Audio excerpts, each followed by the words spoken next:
Fala aí, jovens, beleza? Eu sou o Michael Rodrigo e esse é o canal Histórias do Mundo, e hoje nós vamos falar sobre os maiores serial killers brasileiros. Neste vídeo juntamos os maiores assassinos em série da história do Brasil. Mas antes, galera, não esquece de dar aquela força pra gente, se inscreve no canal, clica no sininho e deixa seu like. Isso ajuda muito o nosso trabalho e desde já muito obrigado. E agora que você já deu essa força pra gente, bora pro vídeo. Um aviso antes, se você for menor de idade, este vídeo não é para você, amiguinho. Pula pro próximo, beleza? É considerado um serial killer ou assassino em série um criminoso que comete 2 ou mais assassinatos com um perfil psicopata, seguindo sempre o mesmo modo, deixando sempre o tipo de assinatura macabra. Na maioria dos casos, os criminosos passam despercebidos por suas comunidades, que sempre reagem espantadas diante da descoberta. Serial killers são normalmente associados a crimes acontecidos em outros países, mas não se engane, no Brasil temos mais de 100 criminosos que podem ser classificados como assassino em série. Segundo Ilana Kosoy, autora do best-seller Arquivo Serial Killer, Louco ou Cruel, os assassinos em série podem ser classificados em 4 tipos. Visionário, indivíduo completamente insano, psicótico, ouve vozes dentro de sua cabeça e lhes obedece. Pode também sofrer alucinações ou ter visões. Missionário, não demonstra ser um psicótico, mas em seu interior tem a necessidade de se livrar do mundo do que julga ser indigno ou imoral. Escolhe certo tipo de grupos para matar, como prostitutas, homossexuais, mulheres ou crianças. Emotivo, mata por pura diversão. Dos 4 tipos estabelecidos, ele é o que realmente tem prazer em matar. Utiliza requintes sádicos e cruéis, obtendo prazer no próprio processo de planejamento do crime. E o sádico é o assassino sexual, mata por desejo. Seu prazer será diretamente proporcional ao sofrimento da sua vítima sob tortura. A ação de torturar, mutilar ou matar lhe traz prazer sexual. Usando estes critérios, nós do canal Histórias do Mundo fizemos uma lista com os casos brasileiros mais conhecidos e colocando o Brasil no mapa de países com grandes matadores em série. Então, vamos aos casos. Maníaco do Trianon. Entre 1986 e 1989, Fortunato Botton Neto, garoto de programa que atuava no Parque Trianon em São Paulo, matou 13 homens com idade entre 30 e 60 anos, com requintes de crueldade. Depois de combinar o preço do programa, ele seguia para o apartamento ou casa das vítimas, onde bebia com elas até que ficassem alcoolizadas. Amarrava os tornozelos e os pulsos, amordaçava e matava por estrangulamento, golpes de faca ou chaves de fenda. Terminando o serviço, ele vasculhava a casa das vítimas à procura de dinheiro e objetos valiosos que pudessem ser vendidos facilmente sem levantar suspeitas. A frieza que Neto relatou os crimes chocou os policiais que trabalhavam no caso. Em um de seus depoimentos, o maníaco disse que matar é como tomar um sorvete. Quando acabava o primeiro, dava vontade de tomar mais. E a coisa nunca para. Neto foi condenado por 3 dos 7 crimes que confessou. Morreu na prisão em fevereiro de 1987 de broncopneumonia decorrente de AIDS. O Emaculador do Maranhão. O mecânico de bicicletas Francisco das Chagas Rodrigues de Brito foi condenado pelo assassinato de 4 meninos no estado do Pará, em Maranhão. No entanto, a polícia suspeita que Francisco das Chagas tenha matado mais de 40 crianças e jovens do sexo masculino, entre 1989 e 2003, o que tornaria um dos mais agressivos serial killers brasileiros. Teriam sido 30 vítimas no Maranhão, na cidade de Pasto do Lumiar, e 12 no Pará. Sua história ficou conhecida como o Caso dos Meninos Imasculados do Maranhão e de Altamira do Pará, pois o assassino arrancava os órgãos sexuais da maioria das vítimas. Porém, este não era o único ato cruel de Francisco. As mortes eram por asfixia ou uso de objetos cortantes, mas antes ele abusava sexualmente dos garotos. Depois de mortos, alguns ele cortou a cabeça ou os dedos, e outros ele queimou os corpos. O Vampiro de Niterói. Marcelo da Costa de Andrade é o mais conhecido assassino religioso do Brasil. Marcelo cresceu na favela da Rocinha, no Rio de Janeiro. Segundo ele, quando tinha 10 anos, foi abusado sexualmente. Aos 14, começou a se prostituir para viver após fugir do reformatório. Aos 17 anos, tentou estrupar seu irmão de 10 anos. E aos 24 anos, em 1991, começou a matar. Ao longo de 9 meses, efetuou 14 assassinatos, até ser preso. Suas vítimas eram meninos de rua que ele atraía para a área deserta, estrupava e estrangulava, drenava o sangue e bebia.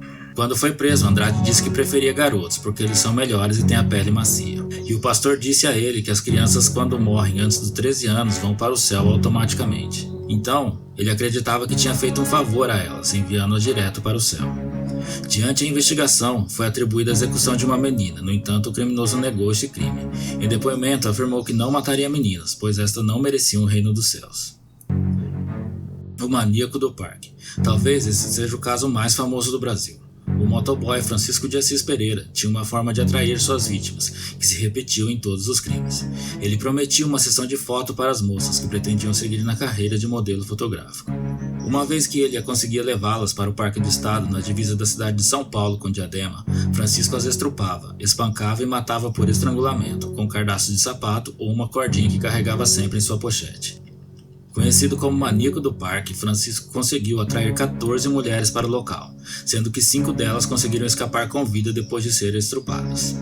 Após ter seu retrato falado divulgado, o maníaco fugiu, mas foi capturado uma semana depois no Rio Grande do Sul, quando um pescador o reconheceu e o denunciou à polícia local. Francisco confessou que havia matado todas as 9 mulheres encontradas no Parque do Estado e foi condenado a 274 anos de prisão. Sobre o motivo que o levou a cometer os crimes, o assassino dizia que tinha um lado ruim dentro dele e que não conseguia controlar. E também afirmou que foi molestado quando era criança por uma tia e violentado por um patrão na adolescência. Preto Amaral. Considerado o primeiro serial killer brasileiro, José Augusto Preto do Amaral foi um escravo liberto que serviu no exército, estando na Guerra de Canudos em 1897, onde foi promovido a tenente. Quando a guerra terminou, Amaral acabou sendo preso em Bagé, Rio de Janeiro, ao tentar desertar do Exército Nacional. Ao sair da prisão, aos 56 anos, passou a morar em São Paulo. Em 1927, Amaral foi preso acusado de seduzir, estrangular e estuprar 3 rapazes.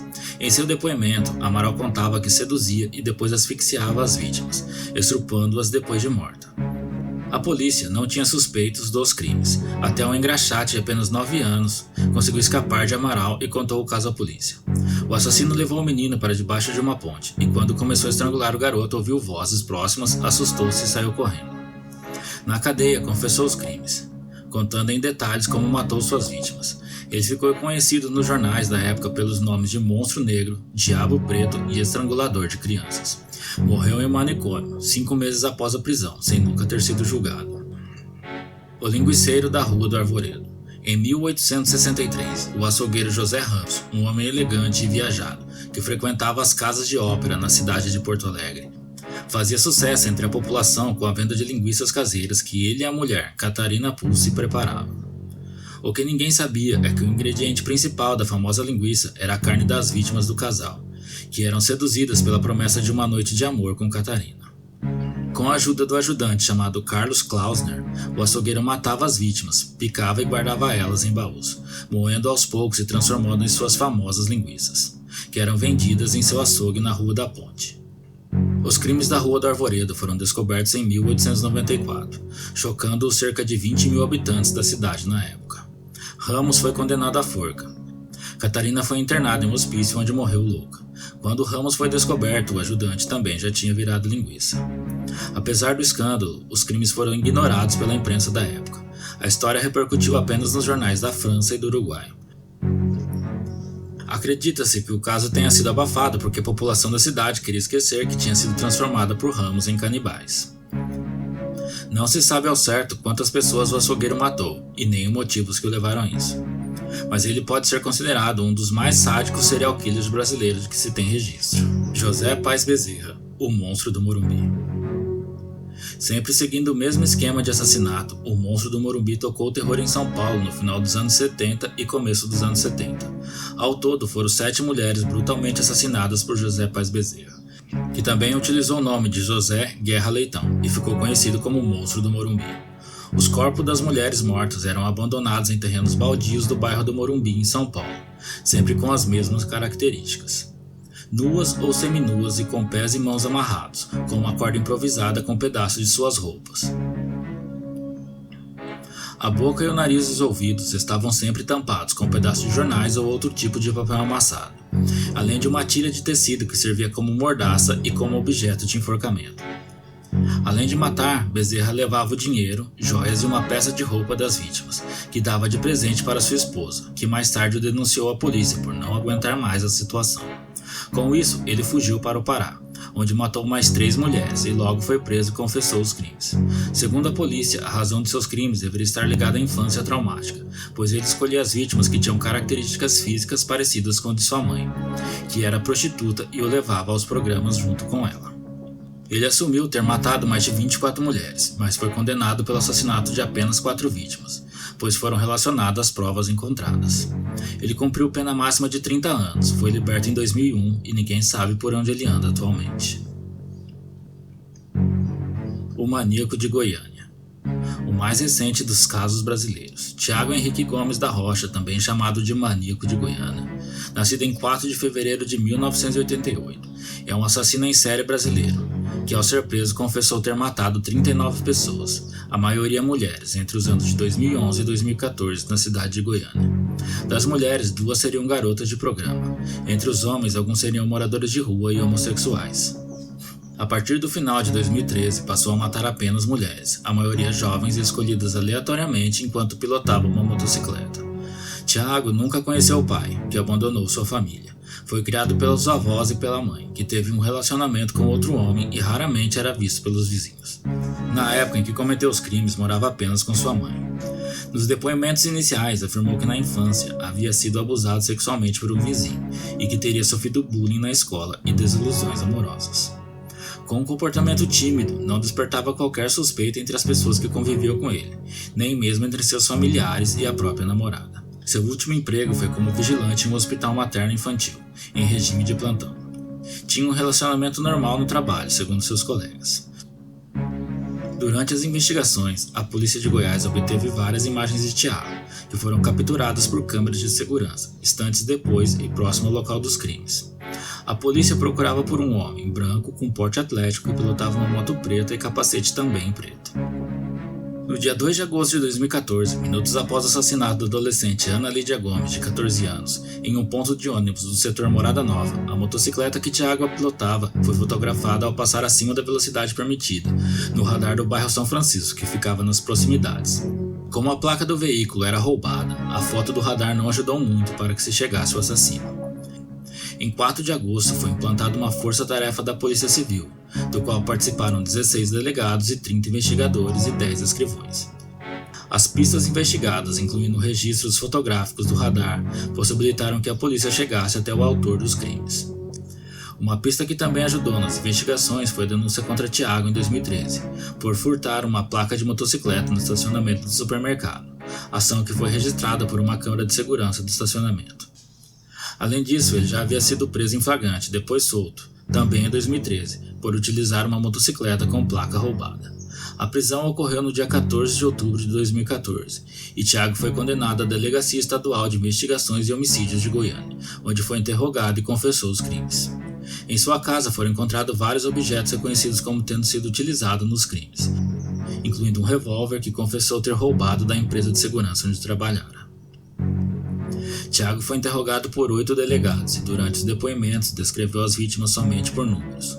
Vítima número 1, vítima número 2, até chegar ao 39º assassinato. 2 dias depois de ser preso, tentou se matar, cortando os pulsos com o vidro de uma lâmpada quebrada. Como foi socorrido rapidamente, não morreu. Em 22 de outubro foi transferido para o Complexo Prisional de Aparecida de Goiânia. Em novo depoimento, depois de sua transferência, Tiago confessou ter matado apenas 29 pessoas e não 39 que havia confessado anteriormente. Nos depoimentos iniciais, Tiago declarou que sua primeira vítima foi um rapaz de 16 anos em 2011. As 2 próximas vítimas também foram homens, descritos por Tiago como homossexuais. Em seguida, passou a matar prostitutas e moradores de rua. Tinha um padrão para essas primeiras execuções. Prostitutas eram esfaqueadas, moradores de ruas eram mortos a tiros e homossexuais eram estrangulados. Em dezembro de 2012, matou mais um morador de rua e outro em fevereiro de 2013. Em dezembro de 2013, assassinou uma jovem de 15 anos. E a partir de então começou a série de ataques apenas contra mulheres, a maioria jovens. Foram 15 mulheres assassinadas entre janeiro e agosto de 2014. Todas mortas a tiros e sempre pilotando uma motocicleta, em que colocava placas roubadas. Pedrinho Matador. Pedro Rodrigues Filho começou cedo. Aos 13 anos brigou com um primo e o empurrou para uma moedora de cana. O garoto sobreviveu. Aos 14 anos, assassinou o vice-prefeito da sua cidade, que o acusara seu pai de furtar merenda da escola onde trabalhava. O político levou 2 tiros de espingarda na frente de casa. Em seguida matou o vigia, que supunha ser o verdadeiro ladrão. Após os 2 crimes, fugiu para Mogi das Cruzes, interior de São Paulo. Na nova cidade, Pedro conheceu Botina, a viúva de um líder do tráfico, e entrou para o comércio ilegal. Em seguida, casou-se com uma segunda mulher, que engravidou dele, mas foi morta por traficantes rivais antes de ter seu bebê. Pedrinho juntou 4 amigos e invadiu o casamento dos adversários para se vingar. Matou 7 pessoas e deixou 16 feridas. Em 1973, com apenas 18 anos, foi preso e condenado a 128 anos de prisão. E continuou a matança. Fez 47 das vítimas na cadeia onde esteve. Uma delas foi seu próprio pai, que matou a mãe de Pedrinho com 21 golpes de facão e cumpria a pena no mesmo presídio. Para se vingar, Pedrinho esfaqueou e arrancou o pedaço do seu coração, mastigou e o cuspiu. Outro preso morreu porque roncava demais, mas a maioria eram estupradores e agressores de mulheres. Para o matador, crianças e mulheres são sagradas. Foi condenado pela morte de 71 pessoas, mas em suas contas já foram mais de 100, nas décadas de 70 e 80. Para ele, todas mereciam. Dizia que só matava os maus. Apesar do currículo, em 2007, após cumprir 30 anos de prisão, o máximo permitido pela lei brasileira, ele foi solto. Galera, este foi nosso vídeo de hoje e gostaríamos de deixar nossos pêsames às famílias de todas as vítimas dessas pessoas cruéis. Vale também deixar uma reflexão. Do mesmo jeito que existem pessoas boas nesse mundo, existem pessoas muito más. Nunca dê bobeira e desconfie sempre, galera, pois nunca sabemos com quem estamos lidando. Um forte abraço, ficamos por aqui e até a próxima.